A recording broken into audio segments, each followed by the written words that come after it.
Hello student, welcome to edu and career channel.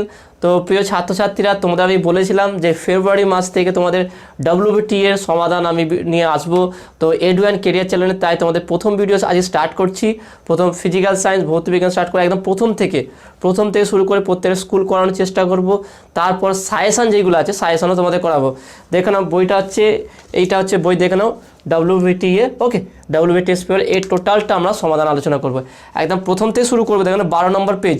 স্কুলের নাম হচ্ছে রামকৃষ্ণ মিশন বিদ্যালয় নরেন্দ্রপুর। ওকে, তো এই স্কুল থেকে আমরা আলোচনা করব।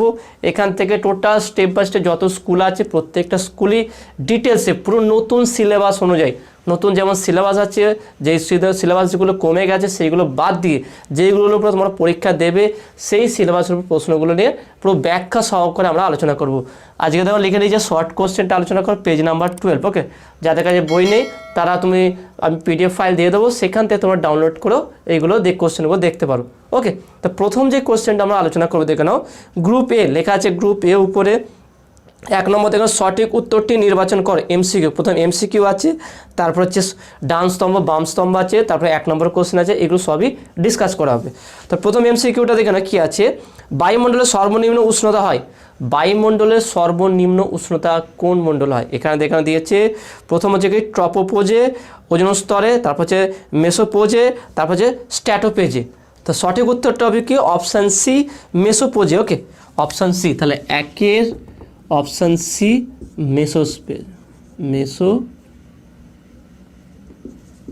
মেসোপোজে। ওকে, মেসোপোজে। কোশ্চেনটা আরেকবার বলেছি, 1 নম্বর কোশ্চেনটা কী ছিল? বায়ুমণ্ডলের সর্বনিম্ন উষ্ণতা হয়। বায়ুমণ্ডলের সর্বনিম্ন উষ্ণতা হয় ওজোন স্তর, ট্রপোপোজে, মেসোপোজে আর স্ট্র্যাটোপোজে। সবথেকে সঠিক উত্তর হবে কি অপশান সি, মেসোপোজে। এখানে উষ্ণতা সাধারণত -92 ডিগ্রি সেলসিয়াসের মতো হয়। ওকে, তো নেক্সট 2 নম্বর কোশ্চেন দেখে নাও। 1.2 তোমাদের সিলেবাসে নেই, 1.3 তোমাদের সিলেবাসে নেই। 1.4 কোশ্চেনটা দেখে কি আছে। উত্তল দর্পণে কোনো বিস্তৃত বস্তুর প্রতিবিম্ব হয়। 4টে অপশান দিয়ে দেখে নাও। সদ ও সমশীর্ষ, অসদ ও সমশীর্ষ, সদ ও অবশীর্ষ, অসদ ও অবশীর্ষ। কোশ্চেনটা আরেকবার বলছি, ভালো করে শুনে নাও। উত্তল দর্পণ হচ্ছে এরকম উত্তল দর্পণ।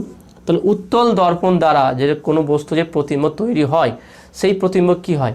প্রতিবিম্বটা অসদ হয় আর সমশীর্ষ হয়।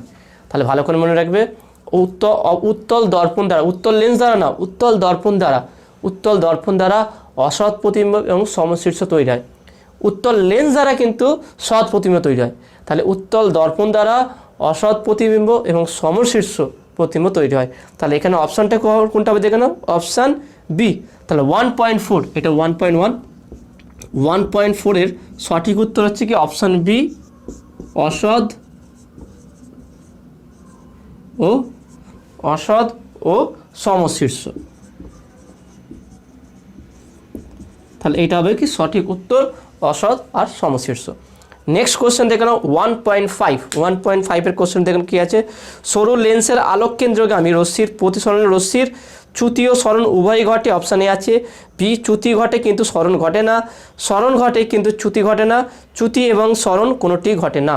তার মধ্যে যে লেন্স আছে আমার, এই লেন্সের আলোক কেন্দ্র কাকে বলা হয়? যে লেন্সের রৈখিক উন্মেষ আর প্রধান অক্ষ যেখানে ছেদ করবে সেটাকে বলা হয় কি আলোক কেন্দ্র বা অপটিক্যাল সেন্টার। এই আলোক কেন্দ্রের মধ্য দিয়ে যখন কোনো আলোক রশ্মি পাস করবে তার কোনো চ্যুতি ঘটবে না, অর্থাৎ যেই পথে আছে সেই বরাবর চলে যাবে। এটা উত্তল লেন্স হোক বা অবতল লেন্স হোক, যে কোনো লেন্সের ক্ষেত্রে আমার যে আলোক কেন্দ্র আছে, আলোক কেন্দ্র দিয়ে যখন আলোক কোনো পাস করবে সেটা ঠিক সেই বরাবর সোজা চলে যাবে, অর্থাৎ এখানে কোনো চ্যুতি ঘটবে না, চ্যুতিও ঘটবে না আর কোনো পার্শ্বীয় সরণ ঘটবে না। যে চ্যুতির ফলে যে পার্শ্বীয় সরণ ঘটে সেই পার্শ্বীয় সরণ ঘটবে না, অর্থাৎ এখান থেকে আলো সোজা বেরিয়ে যাবে। তাহলে এখানে কোন অপশানটা হবে দেখে নাও। তাহলে এখানে অপশান ডি হবে, চ্যুতি এবং সরণ কোনোটিই ঘটে না, চ্যুতি এবং সরণ কোনোটিই ঘটে না, অর্থাৎ অপশান ডি 1.5 এর উত্তর। 1.5 এর হচ্ছে অপশান ডি, চ্যুতি এবং সরণ কোনোটি ঘটে না,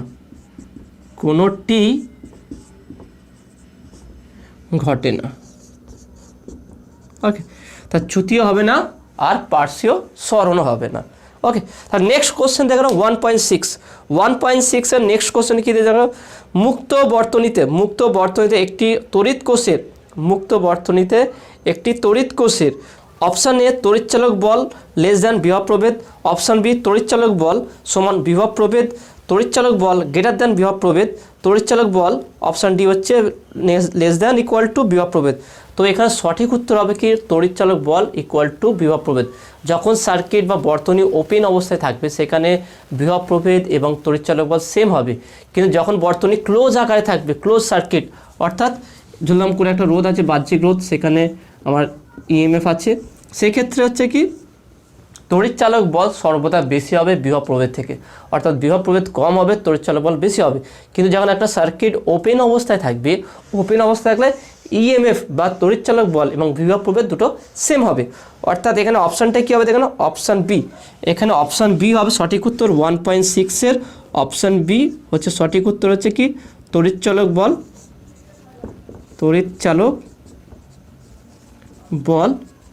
ইকুয়াল টু বিভব প্রভেদ। ওকে, তড়িৎচালক বল ইকুয়াল টু বিভব প্রভেদ, তাহলে এই দুটো পরস্পর সমান হয়ে যাবে। ওকে, তাহলে এটা অপশান বি হবে সঠিক উত্তর। নেক্সট কোশ্চেন দেখে নাও 1.7, সেটা তোমাদের সিলেবাসে নেই, যেগুলো দেখে ক্রস মার্ক করা আছে সেগুলো সিলেবাসের বাইরে আছে। তো আমার পরের উত্তরটা নেবো, এমসিকিউ শেষ হয়ে গেল এখানে। নেক্সট হবে দেখো না গ্রুপ A2, এখানে 1 নম্বর কোশ্চেন কী বলে, সঠিক উত্তরটি নির্বাচন করো। 1.8 দেখে নাও, 1.8 প্রথম কোশ্চেন, 1.8 কোশ্চেনটা কী আছে দেখে নাও, বয়েলের সূত্র অনুযায়ী পিভি ভার্সেস পি লেখচিত্রটি কোনটি হবে। খুবই সহজ দেখে নাও, এই কোশ্চেনটা খুবই সহজ আছে, এটা তোমরা যদি পড়ে থাকো চ্যাপ্টারটা খুব সহজে তোমরা বলতে পারবে এটা। সেটা কি দেখে নাও, যে আমরা জানি কি বয়েলের সূত্র অনুযায়ী পি প্রপোর্শনাল টু 1/v, ওকে, বা পিভি ইকুয়াল টু কনস্ট্যান্ট কে।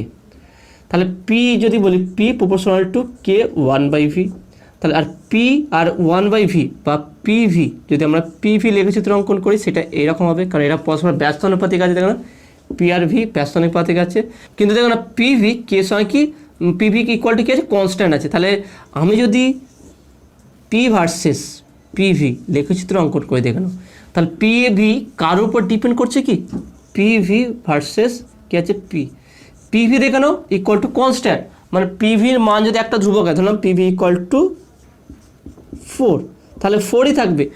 চাপ বাড়ায় বা কমায় পিভি অলওয়েজ কনস্ট্যান্ট, পিভির মান কোনো পরিবর্তন হবে না।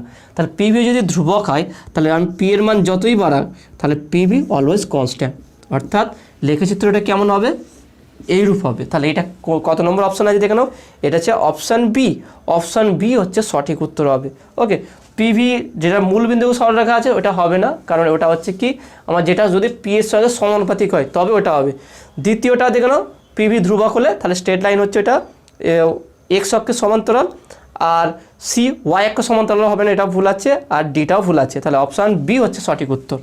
তাহলে এটা 1.8 অপশান বি, অপশান বি, অর্থাৎ গ্রাফ হবে কেমন এইটা পিভি ভার্সেস পি।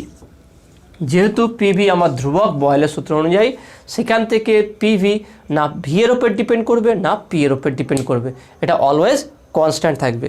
তো নেক্সট এবার দেখে নাও 1.9 নম্বর কোশ্চেন কি আছে দেখে নাও, 12 মোল গ্যাসে n সংখ্যক অণু বর্তমান, তাহলে n/12 এর মান হলো, এই অপশান এ 9.033 × 10⁻23, অপশান বি হচ্ছে 12.044 × 10⁻23, অপশান সি হচ্ছে 3.011 × 10⁻23, অপশান ডি হচ্ছে 6.023 × 10⁻23। তো সঠিক উত্তরটা কী হবে দেখে নাও, আমরা তো জানি 1 মোল যে কোনো গ্যাসের যে অনুসংখ্যা সেটা কত হচ্ছে দেখে নাও 6 মোল। 1 মোলের ক্ষেত্রে হচ্ছে দেখে নাও, যখন 1 মোল থাকে, 1 মোল যে কোনো গ্যাসের অনুসংখ্যা হচ্ছে কত, সেটা হচ্ছে কি 6.022 × 10⁻23, বা এটাও বলতে পারো বা এটাও বলতে পারো 6.023 × 10⁻23, যে কোনো একটা, দুটোই ঠিক আছে। তাহলে কনসেপ্টটা ভালো করে বুঝে নাও, 1 মোল যে কোনো গ্যাস, ওকে, 1 মোল যে কোনো গ্যাসে আমার অনুসংখ্যা হচ্ছে কি 6.022 × 10⁻23 বা 6.023 × 10⁻23, দুটোর মধ্যে যে কোনো একটা। এখানে কি বলেছে দেখে নাও, 12 মোলেতে কত হচ্ছে n সংখ্যক অণু আছে, 12 মোলেতে আছে কি n সংখ্যক অণু, তাহলে 1 মোলেতে কত হচ্ছে n/12, n/12।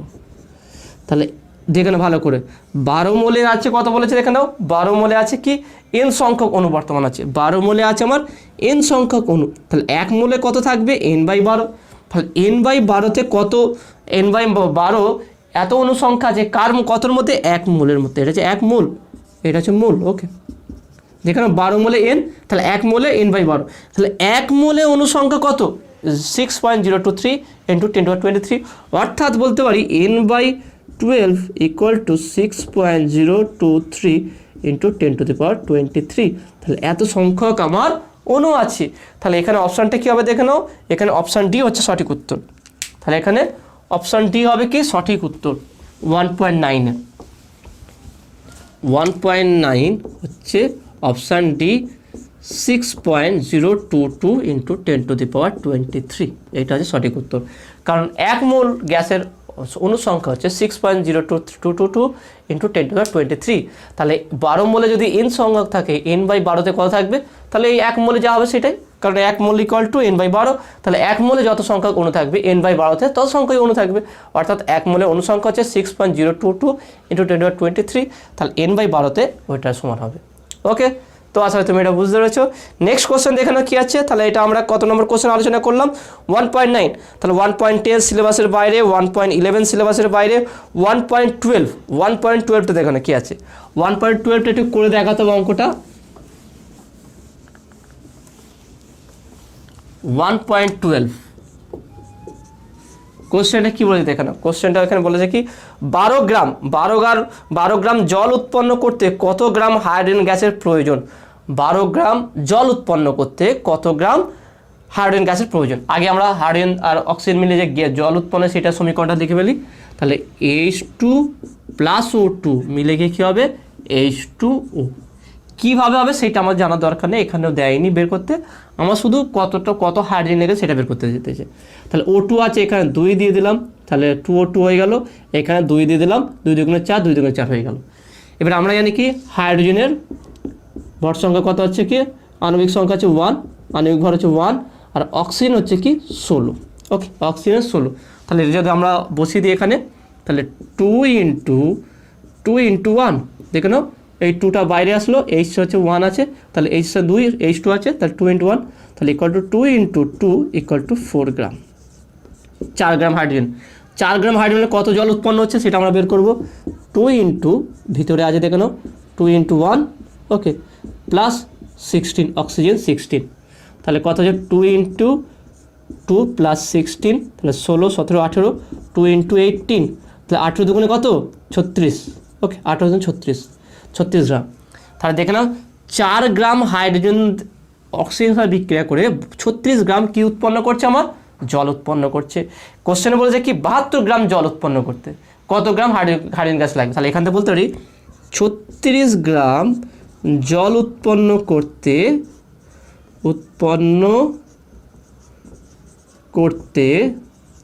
জল লাগে কত জল লাগবে দেখো, জল নয়, তাহলে 36 গ্রাম জল উৎপন্ন করতে হাইড্রোজেন লাগে, H2 গ্যাস লাগে কত 4 গ্রাম। দেখে নাও এইটাকে লিখে, তাহলে 36 গ্রাম জল উৎপন্ন করতে 4 গ্রাম কি লাগছে, হাইড্রোজেন গ্যাস লাগছে। তাহলে 1 গ্রাম জল উৎপন্ন করতে কত গ্রাম হাইড্রোজেন গ্যাস লাগে, 4/36। কত গ্রাম জল বলেছে এখানে দেখে নাও, এখানে বলছে কি 72 গ্রাম। তাহলে 72 গ্রাম জল উৎপন্ন করতে হাইড্রোজেন গ্যাস লাগবে 4 × 72/36।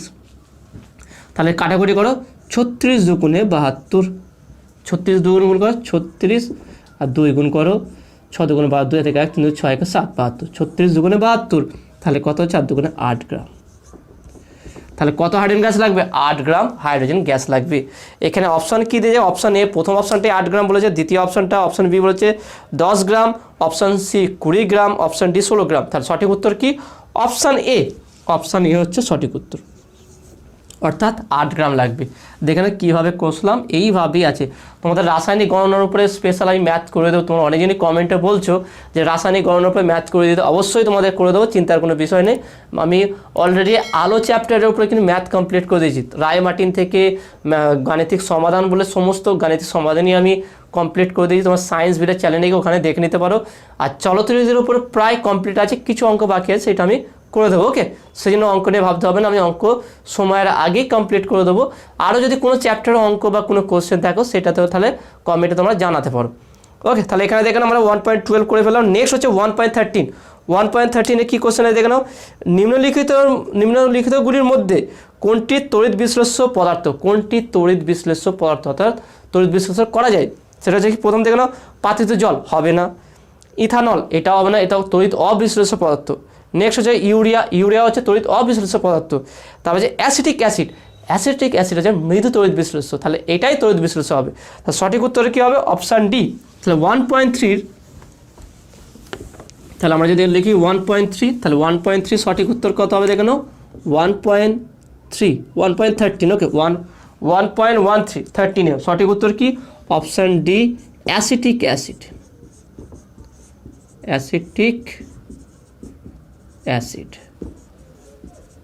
ওকে, অ্যাসিডিক অ্যাসিড হচ্ছে সঠিক উত্তর। অ্যাসিডিক অ্যাসিড চিহ্ন দেখে নাও, CH3COOH। ওকে, অ্যাসিডিক অ্যাসিড, CH3COOH হচ্ছে অ্যাসিডিক অ্যাসিড। নেক্সট কোশ্চেন দেখে নাও। নেক্সট 1.14 নম্বর কোশ্চেন সিলেবাসে নেই, 15 নম্বর কোশ্চেন সিলেবাসে নেই। ব্যাস, তোমাদের এখানে এমসিকিউ কমপ্লিট। ওকে, তাহলে এমসিকিউ আমি তোমাদের কমপ্লিট করে দিলাম। নেক্সট হচ্ছে কি 1 নম্বরের কোশ্চেন দেখে নাও। তাহলে এমসিকিউ কমপ্লিট হয়ে গেছে। 2 নম্বর দেখেন গ্রুপ বি। তো নেক্সট গ্রুপ B1 এর কোশ্চেনগুলো দেখে নাও। এখানে শর্ট কোশ্চেন আছে। প্রথম যে কোশ্চেন আছে কোশ্চেন নাম্বার 2.1। ওকে, 2.1 কোশ্চেনটা কী বলছে দেখে নাও। অতিবেগুনি রশ্মির অভিঘাতে CFC যৌগগুলি থেকে কিরূপ পরমাণু নির্গত হয়? কিরূপ পরমাণু নির্গত, সেটা হচ্ছে কি? ক্লোরিন পরমাণু। ভালো করে মনে রাখবে, এটা ক্লোরিন পরমাণু হবে, কারণ ক্লোরিন পরমাণু ওজনের সঙ্গে বিক্রিয়া করে অক্সিজেনে বিভাজিত করে দেয়, তারপরে ওজন লেয়ার কি যায়? পাতলা হয়ে যায়। সেই জন্য এখানে সঠিক উত্তর হবে কি? এটা দেখ 2.1, সেটা হচ্ছে CFC বিভাজিত হয়, কি হয়? ক্লোরিন পরমাণু উৎপন্ন হয়, ক্লোরিন Cl পরমাণু উৎপন্ন হয়।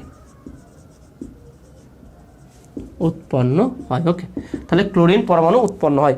নেক্সট কোশ্চেন দেখো না, তার 2.2 দেখো না, তোমাদের সিলেবাসে নেই। 2.2 এর অথবাটাও সিলেবাসে নেই। 2.3 কোশ্চেনটা দেখো না কী আছে। শূন্যস্থান পূরণ করো। একটি লেন্স অনেকগুলি ড্যাশ ড্যাশ প্রিজমের সমষ্টির মাত্র। তার মানে একটি লেন্স অসংখ্য ছোট ছোট প্রিজমের সমষ্টি। তাহলে ছোট ছোট প্রিজমের সমষ্টি, তাহলে বলতে হবে কি? একটি লেন্স অনেকগুলি ছোট ছোট প্রিজমের সমষ্টি। তাহলে 2.3 একটি লেন্স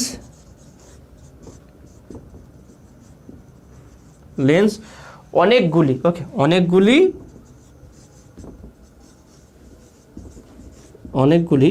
ছোট ছোট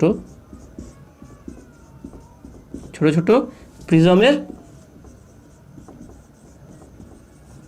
অনেকগুলি ছোট ছোট প্রিজমের কি বলে? সমষ্টি মাত্র।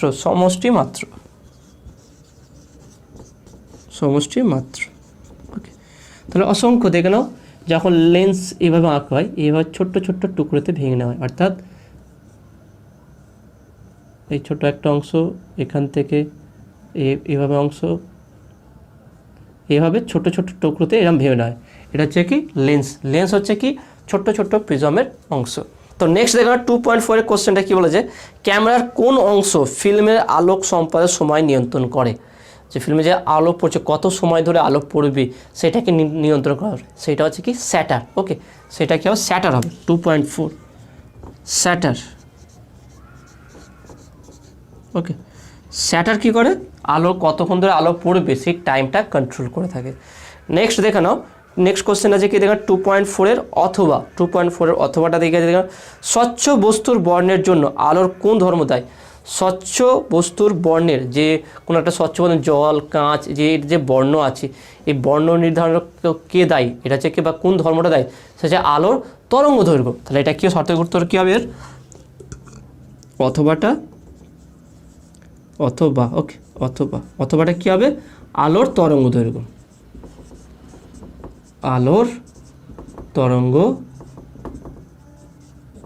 দৈর্ঘ্য। তাহলে আলোর তরঙ্গ দৈর্ঘ্যের জন্য বিভিন্ন কালারের বর্ণ আমরা অনুভব করতে পারি, বিশেষ করে 4000 অ্যামস্ট্রং থেকে শুরু করে 8000 অ্যামস্ট্রং পর্যন্ত আলো আমাদের দৃশ্যমান। ওকে, এটাকে অ্যামস্ট্রং, এদের তরঙ্গ দৈর্ঘ্য, এদের তরঙ্গ দৈর্ঘ্যে অ্যামস্ট্রং এককে প্রকাশ করা হয়। 1 অ্যামস্ট্রং ইকুয়াল টু 10⁻⁻10 মিটার। ওকে, এটা হচ্ছে 1 অ্যামস্ট্রংয়ের মান। তাহলে আলোর তরঙ্গ ধর্ম হচ্ছে কি, তরঙ্গ দৈর্ঘ্য হচ্ছে কি, কোনো কালারের বর্ণ কীভাবে হয় সেটা নির্ণয় করে। নেক্সট কোশ্চেন দেখে নাও কী আছে, 2.5 কোশ্চেন কী আছে দেখে নাও, ওয়াট, ঘন্টা ও জুলের সম্পর্ক উল্লেখ করো। ওয়াট, ঘন্টা এবং জুলের মধ্যে সম্পর্ক খুবই সহজ আছে। আমি বলবো তোমরা এটা মুখস্থ না করে তোমরা নিজে ক্যালকুলেট করা শিখবে। বাই চান্স যদি এটা 2 নম্বরের কোশ্চেন দিয়ে দেয় তাহলে সমস্যা হয়ে যাবে। কীভাবে ক্যালকুলেট করবে দেখে নাও, কী বলছে দেখে নাও, ওয়াট ঘন্টা, তাই না, ওয়াট ঘন্টা, 1 ওয়াট, তো এখানে কী বলে দেখে নাও, ওয়াট আর ঘন্টা, ওয়াট ঘন্টা, ওয়াট আওয়ার। ওকে, কিলোওয়াটও না, কিলোওয়াট আওয়ার হলে কিন্তু সেটা হচ্ছে কি আমার বিওটি হয়ে যেতে, এখানে শুধু বলে যায় কি ওয়াট ঘন্টা, ওয়াট ঘন্টা বলেছে। তাহলে 1 ওয়াট 1 আওয়ার, তাহলে হচ্ছে 1 ওয়াট 1 আওয়ার। তাহলে 1 ওয়াটকে 1 ওয়াটই রাখি, তাহলে 1 ওয়াট ইন্টু 1 আওয়ার মানে হচ্ছে কত, 3600 সেকেন্ড। কেন, 1 ঘন্টা সমান হচ্ছে 60 মিনিট, 60 মিনিট মানে হচ্ছে কি 60 ইন্টু 60 সেকেন্ড, 3600 সেকেন্ড। তাহলে 3600 সেকেন্ড। তাহলে ওয়াট সেকেন্ড কী হচ্ছে দেখে নাও, আমরা জানি কি ডাব্লিউ ইকুয়াল টু জানি W/T ইকুয়াল টু পি পাওয়ার, তাহলে W ইকুয়াল টু পিটি অর্থাৎ ওয়াট সেকেন্ড। তাহলে এখানটায় কত হচ্ছে দেখে নাও, তাহলে 1 ওয়াট, তাহলে 1 watt hour equal to 3600 joule, 3600 joule, 3600 joule, 3600 joule. Kilowatt হলে কিন্তু আলাদা, আর একটা কোশ্চেন দেয় কিলোওয়াট আওয়ার বের করতে দেয়, সেটা তোমাদের দেখে দিচ্ছি। 1 কিলোওয়াট আওয়ার, সেটা কী হবে 10⁻³ ওয়াট ইন্টু 3600 সেকেন্ড। সেকেন্ডে কত হচ্ছে দেখে নাও, সেকেন্ডে আমরা বের করতে পারি 3 4 5, ওকে 3.6 ইন্টু 10⁻6 জুল, এইটা হবে। তাহলে যদি কিলোওয়াট আওয়ারকে কনভার্ট করতে দেয় তাহলে 3.6 10⁻6 জুল, যদি ওয়াট আওয়ারকে দেয় তাহলে হচ্ছে 3600 জুল। ওকে, বা এখানটা আমরা এইভাবে বলতে পারি 3.6 ইন্টু 10⁻³ জুল, এইভাবে বলতে পারি। ওকে, তো আসলে তুমি এটা বুঝতে পেরেছো। নেক্সট কোশ্চেন দেখে নাও, তাহলে এখানে আছে 2.5 কোশ্চেনটা হয়ে গেল। নেক্সট এর অথবা কোশ্চেন আছে, 8 তারের তড়িৎ বিভব কত। আর্থিং, যেই তারটাকে আর্থিং করা হয় অর্থাৎ যেটা ভূমির সঙ্গে লাগানো হয়, তাহলে তার বিভব কত হবে। আমরা নর্মালি জানি কি ভূমির সঙ্গে যাই লাগা সেটা 0 হয়ে যায়, অর্থাৎ এর বিভব কত 0। তাহলে আর্থিং করলে 0 বিভব। ওকে, তাহলে আর্থে হচ্ছে এর অথবা 25 এখানে কোশ্চেন নম্বর কি আছে দেখো 2.5। ওকে, 2.5 অথবা 2.5 এটা 2.5 ছিল কোশ্চেন, তার 2.5 অথবা, তাহলে তড়িৎ বিভব হবে কত, তড়িৎ বিভব 0 হবে। ওকে, তাহলে তড়িৎ বিভব 0 হবে। কোশ্চেন রেখেছিল 8 তারের তড়িৎ বিভব কত, 8 তারের তড়িৎ বিভব 0। ওকে, তাহলে নেক্সট কোশ্চেন দেখে নাও। নেক্সট কোশ্চেন হচ্ছে কি কোশ্চেন নাম্বার 2.6 এর কোশ্চেন বলছে শূন্য স্থান পূরণ করো। ফিউজ তারের আপেক্ষিক রোধ, ফিউজ তারের আপেক্ষিক রোধ খুব বেশি। ফিউজ তারের আপেক্ষিক রোধ কোনো একটা মান বলা যাবে না। ফিউজ তারের দেখে না ফিউজ তার কীভাবে তৈরি করা হয়। ফিউজ তার হচ্ছে কি এর এমনভাবে তৈরি করা হয়, ফিউজ তারটা ধরো এটা একটা ফিউজ আছে, তো এরকম এইভাবে দাগ থাকে, এইভাবে এখানটা এইভাবে দাগ থাকে, তার তারটা থাকে এখানটায় এইভাবে গিয়ে এইভাবে এখানে লাগানো থাকে। ওকে, তাহলে এই যে ফিউজ তারটা এটা করাকে উচ্চ রোধ ভীষণ নিম্ন গলনাঙ্ক, উচ্চ রোধ এবং নিম্ন গলনাঙ্ক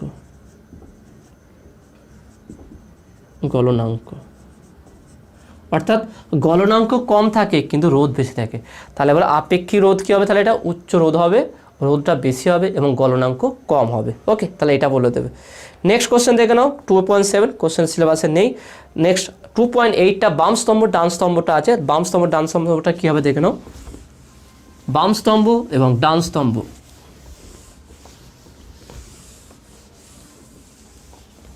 তাহলে এটা 2.8। ওকে, 2.8 বাম স্তম্ভ ডান স্তম্ভ, আমি এক একটা সাইডে লিখে রাখি, তার উত্তরটা পরেরটা এখানে লিখে ফেলবো। 2.8 1টা প্রথমের কোশ্চেনটিকে দেখে নাও। ঘড়ির নিয়ম,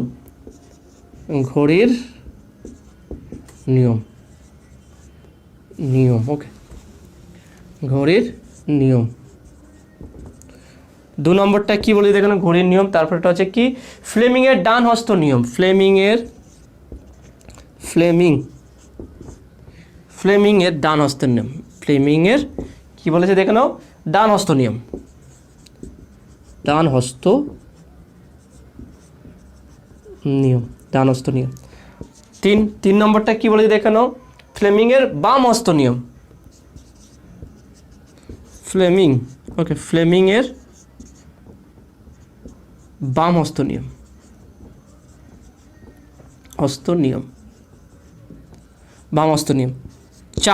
4 নম্বরটা কি বলেছে, জুলের সূত্র। জুলের সূত্র এবারে মেলাতে হবে কার সঙ্গে কোনটা হবে। প্রথমে দেখে নাও, আমরা যেইগুলো জানি সহজেই যেগুলো বলতে পারবো। ফ্লেমিংয়ের বাম হস্ত নিয়ম, ডান হস্ত। ফ্লেমিংয়ের ডান হস্ত নিয়ম কিসের জন্য হয়, ডাইনামোর জন্য। তাহলে এখানে দেখে নাও অপশান ডি হচ্ছে সঠিক উত্তর, ডাইনামো। ওকে, ডাইনামো। কারণ ডাইনামো হচ্ছে ফ্লেমিংয়ের ডান হস্ত নিয়ম আর মোটরের জন্য বাম হস্ত নিয়ম। তাহলে ফ্লেমিংয়ের বাম হস্ত নিয়ম কিসের জন্য, মোটরের জন্য, বৈদ্যুতিক মোটর। অপশান এ বৈদ্যুতিক মোটর।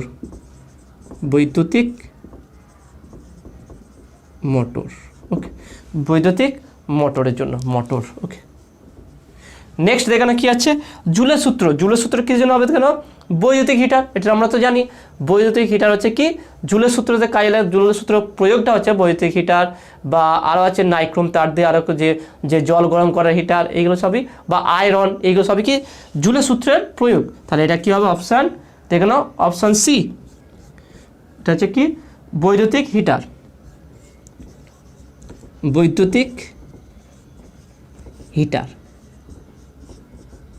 ওকে, বৈদ্যুতিক হিটার হচ্ছে কি জুলের সূত্র নিয়ম মেনে চলে। ওকে, তাহলে এটা হলো লাস্ট একটা বাকি ঘড়ির নিয়ম। সেটা অবভিয়াসলি একটাই বাকি আছে, সেটা হচ্ছে কি অপশন বি, তড়িৎ চুম্বক।